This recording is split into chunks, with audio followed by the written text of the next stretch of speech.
My family and I took a trip to Tennessee in the summer of '08. We went all over the place, such as Jackson and Nashville. On our second to last day before we left to go home, my family decided to go to Franklin because we had picked up a brochure of haunted places in Tennessee, and so we went to humor me because I was interested in hauntings at the time. This city, not known to most people, is actually the site of the bloodiest battle of the Civil War, even worse than Gettysburg. There are two houses that were the main sites. One of them was the Contin Plantation, which is the setting to my story. The plantation was creepy enough when we drove up to it, without even knowing the history.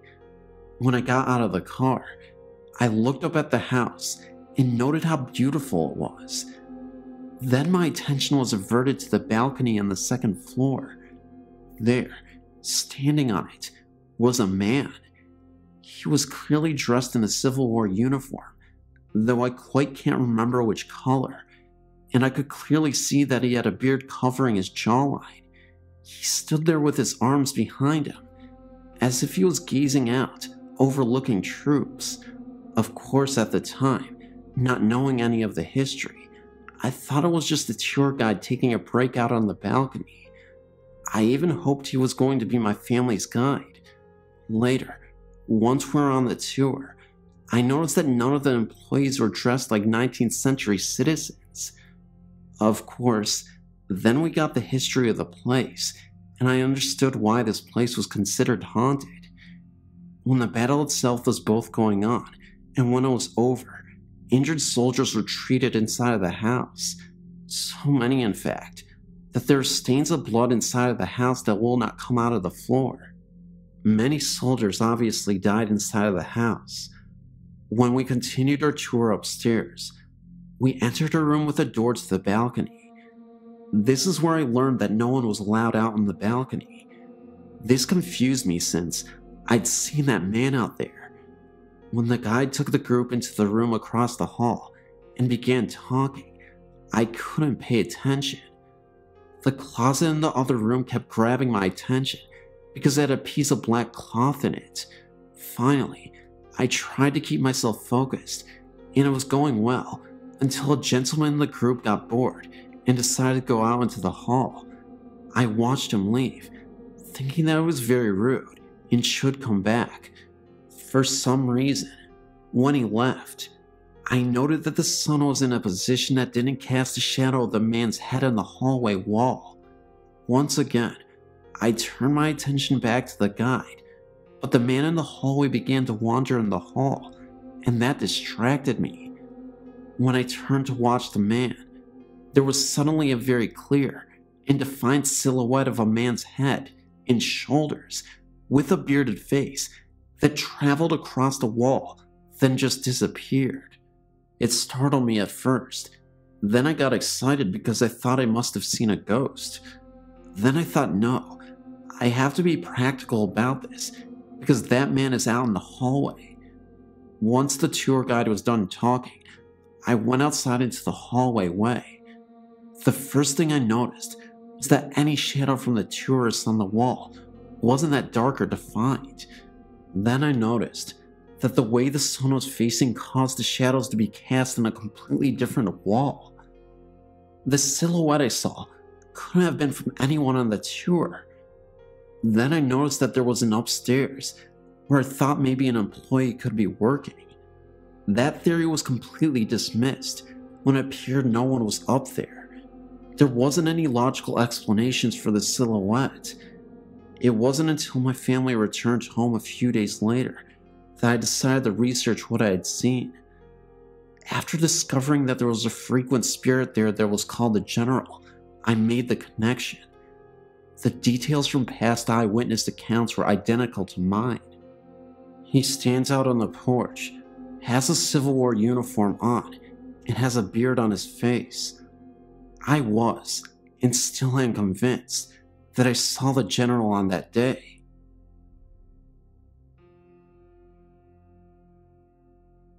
" This took place shortly after I turned 16. My dad was working up in Oregon and Washington, but was based out of Rainier. I went up to live with him, I guess, just to do something different. I was used to being around the city type of atmosphere, and it wasn't too long before I grew bored. Not that the Oregon country girls in that area didn't stir my blood. It's just that they mainly wanted to waste their time getting high or drunk, tipping cows, or shooting the passing ships going down the Columbia River, which I don't mind. I just miss the city lights or something. Anywho, I'd been out partying with a friend and drove off the side of a mountain, another story which would take a while to go through, and I thought my dad was probably going to kill me anyway, without benefit of blindfold and a last smoke, so I decided to hitchhike back to Oklahoma. Needless to say, I lacked understanding of just how far I was from Oklahoma. My newfound compadre decided to go along, because he had gotten in recent trouble with his folks and wanted out of town too, so he took off. Somewhere between Portland and the Dells, on I-84, which was only a 2-lane at that spot. We were really tired and looking for a place to sleep. By this time, I'd found out that this hitchhiking thing wasn't for me, and it really should be called a lot of hiking and not enough hitching, or something similar. And what seemed weird was that out in the middle of nowhere, the fences were really well kept, and I didn't want to get cut up climbing one. No houses, no anything. It was simply just nice fences. Anyway, we found a rather peevish looking fence about 3/4 of a mile before a bend in the road. The moon was out and actually lit up the area pretty well. There was about 3/4 of a mile behind us from the last turn in the road, and like I said, about the same in front of us before the next one. We were in a valley or whatever they're called that the road went through, and it was really a beautiful sight. Just as we were fixing to jump the fence, a car came around the bend from in front.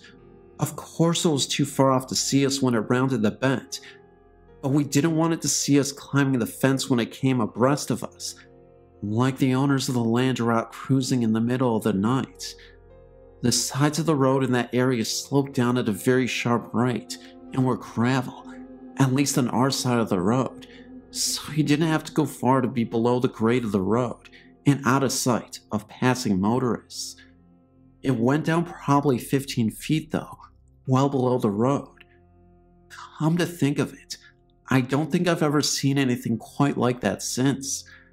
Just as we were sliding down the slope out of sight, I caught sight of something way down the road, just the side of the curve. The lights of the oncoming car caught it, just as it was making the curve. Whatever it was, went down the embankment on the opposite side of the road from us. I asked my friend if he saw it, and he said yes, he saw something. After the car passed, we peeked over the top of the road, and right when we started to climb back onto the roadway, because we decided we didn't want to sleep in that area anyway, we saw what appeared to be 2 guys pushing a motorbike climb up where we saw it go off before. This was still about 3/4 of a mile at least off, down the hill near the curve. We slid back down the slope, out of sight. I really don't know why. Then we kinda just looked at each other. A motorbike? We both looked at the incline behind us. If you pushed a motorbike off the side of the road down this embankment, you'd have a heck of a time stopping it before it went all the way down, and the river was on their side, and even a harder time getting back up. I couldn't imagine trying to get it back up to the road, assuming it didn't go into the river. We both peeked over the top, breathing really quiet and shallow, watching for another couple of minutes, when all of a sudden, it stood up. It wasn't 2 guys pushing a motorbike. It was something that had been on all fours and stood up, and it was huge. At least twice as tall as us, and by the way, we weren't midgets. I almost crapped myself. I started looking around, and the fence, by this time, was looking mighty small. Thinking really fast in that fight or flight mode, and the flight was definitely the way I was leaning towards, I realized that, thank God it had been his turn to carry the backpack, which would slow him down, and had the only food we had in it, and on top of that, I thought I could outrun him. Maybe it wouldn't want both of us. I looked at him, saw the panic in his eyes, and knew he was thinking along the same lines. I knew I couldn't run. I also knew that I had to sense us when it got directly across from us. I pulled out my little pocket knife. I knew that we're going to die, and all I could think of was, Lord, please let it be quick. I peeked over the top again, and it was almost even with us. I might have whimpered, silently of course, but I also noticed that the wind was blowing in my face from his direction. There might be hope. We ducked back down, and we could hear it almost stop right across from us for a moment or two, then start on up the road again. It was almost to the curve up the hill from us from the direction we had originally came from, when another car came around the bend downhill. I thought about jumping out in front of it and yelling for help, but if it didn't stop, then whatever that was would know that we were there. We waited, and it disappeared below the other side of the road, like before when the other car came. This time, it didn't come back up. I don't know how long we waited, but we finally climbed back up and continued down the hill and around the curve. We didn't say a word or breath, anything about a whisper, till we cleared that bend in the road and was a mile or two away. When we called the Dallas, we called our parents to come and get us. We'd had enough of the open road in Oregon. I don't know what that was, but I still think about it sometimes. I've had a few other things happen to me in my life, but that really scared me.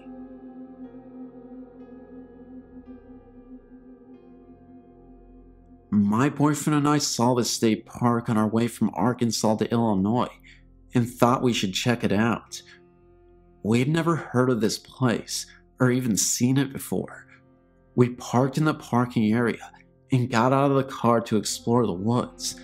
Naturally, I had to use the restroom, so I went to the bathroom, and once I got to the toilet, I had a terrible feeling of being watched, and I truly felt like someone was in the bathroom with me, but obviously, I was the only one. The feeling of this presence was so unbearing and evil that I ran out of the bathroom the second I finished with my pants down. Once I got out of the bathroom, my boyfriend and I started down the path. Within 30 seconds of walking, and still within 30 feet of the bathroom, my boyfriend and I heard a loud footstep, crunching the leaves.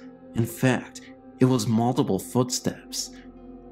My boyfriend thought it was a bear or something, because of the heftiness of the steps, so he was searching and searching for a bear, or anything, but he couldn't find a thing. I didn't mention the bathroom to him, but after not too long, I insisted we continue. I know there is something terribly evil in that bathroom. For a while, nothing else odd occurred, and we continued on the path which goes down to level ground, with a large lake on one side. But soon after we got to this level ground area, the sun started settling, and that's when things got uneasy again. We both started to hear something large walking in the leaves again. Sean, my boyfriend, really wanted to see what it was, and at this point, I felt like we were really in danger, and that something else, unnatural, was there. So we barely started to move farther into the woods when Sean told me he saw a shadow or something farther in. Then, I was done. I told him we had to go, and I cannot be here any longer. So, I ran like hell back to the car, and Sean was close behind me. Once we got to the car, I was at the passenger door, ready for him to unlock it, and of course, he tells me that he hears that thing we've been hearing in the sparsely wooded area, directly in front of the parking lot, which is to the very right near the parking lot, and that he has to see what it is. So, I had him throw me the keys, and I got in the car. He got in within a minute, and I asked him if he saw anything, and he said he just saw that a dark shadow moved behind a tree, but nothing else. Needless to say, we booked it off that mountain, and it really seemed like a car was trying to chase us down the mountain. But we may have just been super spooked from the woods experience we just had. But I will note, we were driving at about 65 miles an hour, and the speed limit was way less. I forget now what it was specifically, but I want to say between 30 and 40 max. Plus, it was a mountain road, and very windy, and frankly, difficult to traverse at 65. Also, during the time I was taking pictures, the whole time we were in the woods, nature shots, that was actually the entire reason we were there in the first place, and the pictures were neat. The day ones didn't have orbs, but the night ones all did, and I thought maybe it was from the lake reflection or something. But I took a picture out of the car window, at the moon, right after we got in the car, and in that photo, there's the moon and like 30 orbs. It's amazing to me. I mean, I've never taken any orb photo ever before, and I took another photo of the moon out my window about 30 minutes after we left the mountain, and only the moon. I did some research to find anything on the area. It seems it was established in an old Indian burial ground, but few findings on much else, and I never found anything on cars chasing you out of this place. Be careful. During the day, the bathroom is really the worst part, and seemingly off the trail, but I just wouldn't go at night. And also, Sean didn't seem to have the feelings as intensely as I did, so if you're the right person, the feeling might not be too overwhelming.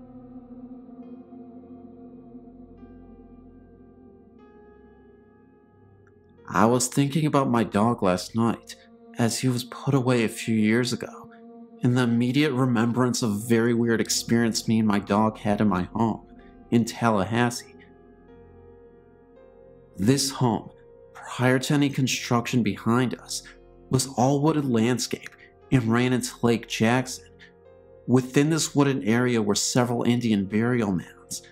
One day, shortly after I moved there for a new job, I took my dog for a walk, unleashed, back in the woods. I saw those mounds, but really did not know that they were Indian burial mounds. My dog and I both walked over these mounds just being adventurers. When I returned from our walk, my neighbor asked me jokingly if I let my dog run loose back there, and my response was yes. He then stated that I would see a black bird perched somewhere soon in a tree close by, and that this bird would be watching me. I laughingly asked why, and he said that if we walked over those mounds, we would have possibly wakened the spirits, and that the bird was their watchful eye on me.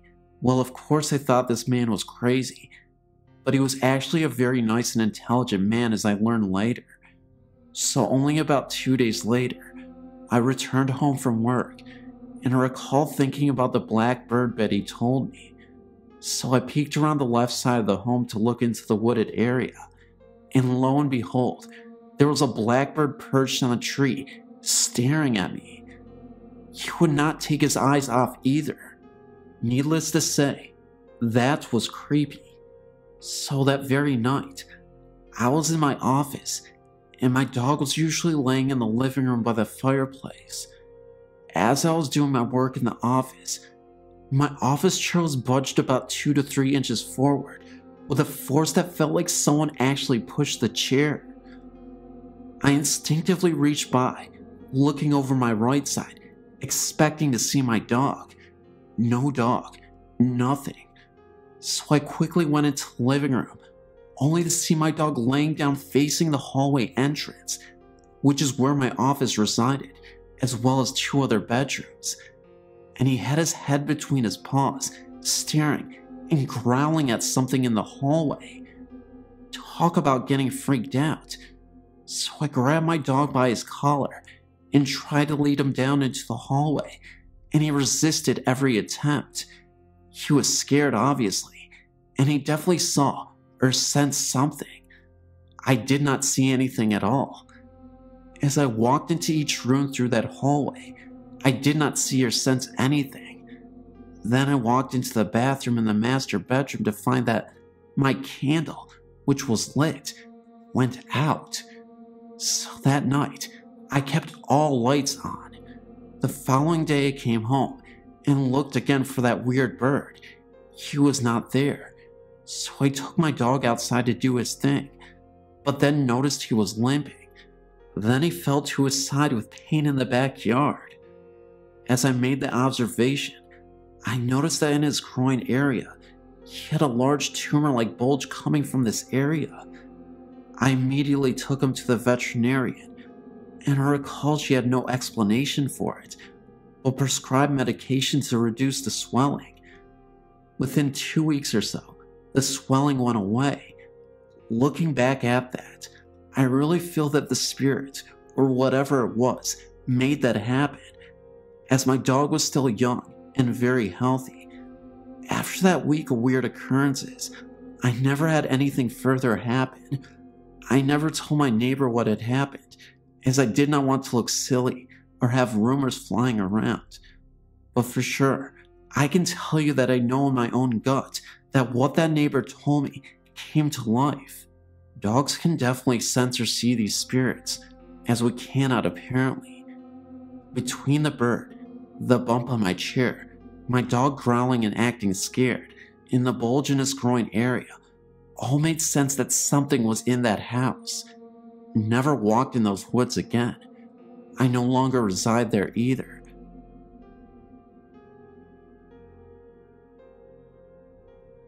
This is a ghost, entity, evil demon spirit, and whatever else was haunting our home, I can tell you. I will never forget what happened as long as I breathe air. We moved into this big house when I was 15. It had been empty for about 10 years. It had old, creaky wood floors and a ton of doors. Everywhere you turned in the house, there was a door. Don't ask, I still can't figure it out. It was a doctor's house. In the very back of the house is where he saw his patients. Yes, some died in the house in his office. Both my grandparents also died there. The very first thought we had activity, about 3 a.m. in the morning, there was someone banging on our front door. My grandfather would get up, and no one would be there. This happened all the time. We'd drop our car keys in the glass bowl right when we walked in, and they would be in a different part of the house. Things were always showing up all over the house.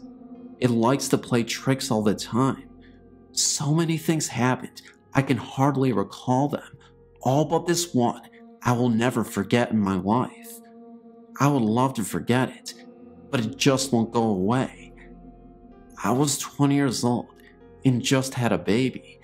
I had my daughter in a bassinet beside my bed. I fell asleep watching Michael Jordan play basketball in the Olympics. My bed had a tall headboard that sat up against my bedroom window. I also had floor-to-ceiling curtains, very heavy curtains. The windows were shut. The curtains were shut too. I was sleeping on my back as I fell asleep to the TV. The TV was still on, and the baby was fast asleep. All of a sudden, I felt a strong man's hand covering my whole face. He was trying to suffocate me. I was in panic mode. His grip on my face and nose was so tight that I couldn't breathe or scream. I was looking up at the ceiling thinking I'm gonna die, right there, right now. It seemed like an eternity, and I was losing my breath. Then, the phone beside my bed rang. It stopped. I jumped so far out of the bed across the room, and looked back thinking I was fighting off an intruder, and no one was there. I looked out the window. Nothing. I looked in the mirror, and I had a bright red handprint on my face. It was evil. It was an evil something. I was praying out loud for whatever it was to get the hell out of my house and leave me alone. I've never been that terrified in my life. Never. I looked out the window, and it was pitch black. I got the feeling like something was out there laughing at me, or mocking me. The baby never woke up. It was her father on the phone. I told him what happened, but he thought it was a dream. I know from the start it was as real as I'm sitting here telling you today. Not long after that, my grandmother and grandfather died in the house on 2 separate occasions. I was left in this huge house all alone with my 2 children. They were 1 and just months old. The house was always freezing, no matter how high the heat was on. I would hear talking that I could never make out. Footsteps up and down the hallway, pinching, grabbing. The lights never worked. I changed the bulbs all the time. When I did the laundry where the old doctor's office used to be, I could feel a breath on my neck. I could see shadows of people out of the corner of my eye. It was a living nightmare. The energy was so thick and heavy, even on the brightest day. I was scared to death to be there alone and go home after work alone. I would just sit up with the TV on until I could fall asleep and pray to God that I didn't have to go to pee in the night. I was so scared to get up. The day I moved from that house was the happiest day of my life. I could have stayed there forever in that big house, but I wanted out. I still to this day, 19 years later, have vivid dreams of what happened. All the things I heard and all the things I saw. I've only told a few people this story. I've seen and felt both good and evil from a very, very young age. My nanny told me I had the gift of seeing and hearing spirits, like I was a light to them. I've had so many experiences I can't count. Most are very bad, but I have a couple that are good. I'm terrified of the afterlife. I pray that God carries me to heaven. If you don't believe, I'm telling you, there are things you can't see, but they can hurt you and make you so depressed you want to die. They can touch you, hurt you, and mock you, and laugh in your face. I know.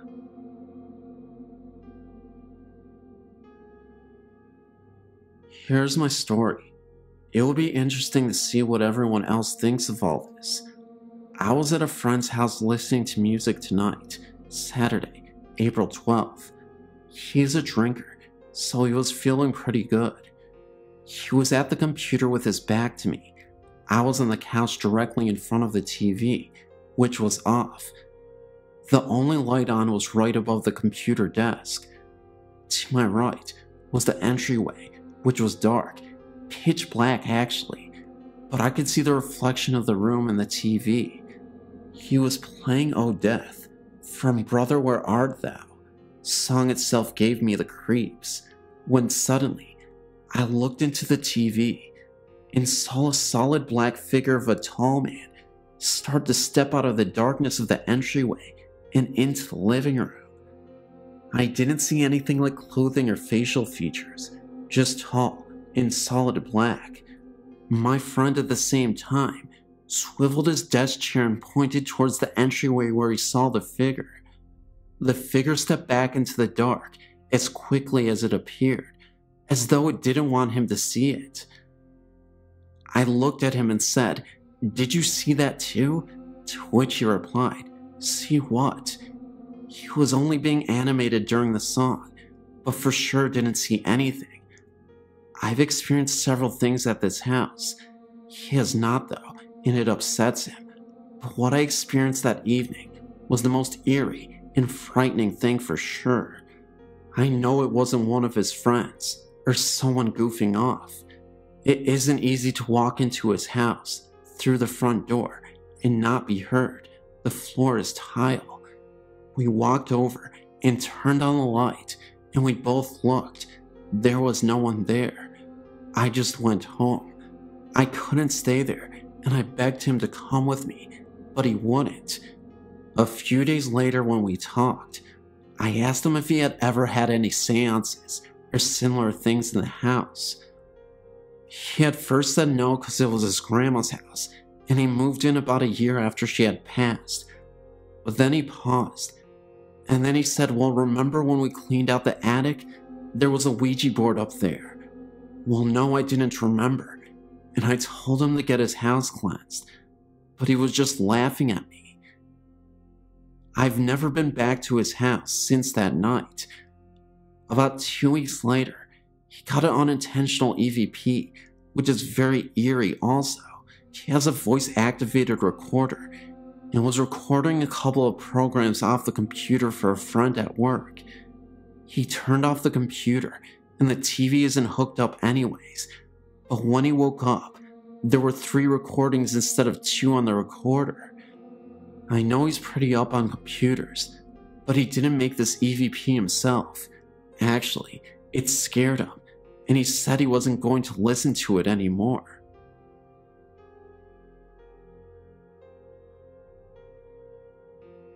Phantoms! Phantoms! I'm so glad I heard from you. I had a really bad dream that my channel just deleted itself from the face of the earth, and now I don't have a channel anymore to talk to anybody or talk about things like having my curiosities about life. I don't know what I'm saying, guys, but yeah, guys, here's 30 minutes of videos. First of all, thank you so much for actually continuously supporting the channel. Tried to get a video out that's a little bit longer than I usually do. I mean, although, you know, the past 2 videos have been like 2 hours, but 30 minutes is adequate enough, I feel like, for you guys to enjoy yourself. So there it is. So in the comment section below, don't forget to actually write to me, say anything at all. It doesn't matter what it is. Let's get the algorithm to like me for once, and you know, hopefully with all the comments, the likes, and if you're not subscribed, the subscriptions, it can actually put this video in the stratosphere of YouTube. And yeah, we'll do that. I don't know, but like seriously, your sharing really does matter. It really does make a difference, and I just appreciate you guys so much, and I just want to hear from you anyway. So guys, let me know in the comment section which story was your favorite as also, and if you didn't see the video beforehand, the 2-hour video, the first 35 minutes of that video is actually me recording myself. So you know, it's a combination of, you know, new stories and old, so go check that video out right before this one. I'm sure you'll appreciate it. And yeah, guys, love you so much, and I'll see you in the next video. I don't really care if I messed up in this recording. I messed up. It's my life. I'm a human being, and that happens. So whatever, I slur my words. My life is, you know, what it is, and blah, blah, blah. Okay, bye, guys. See you in the next video. Love you.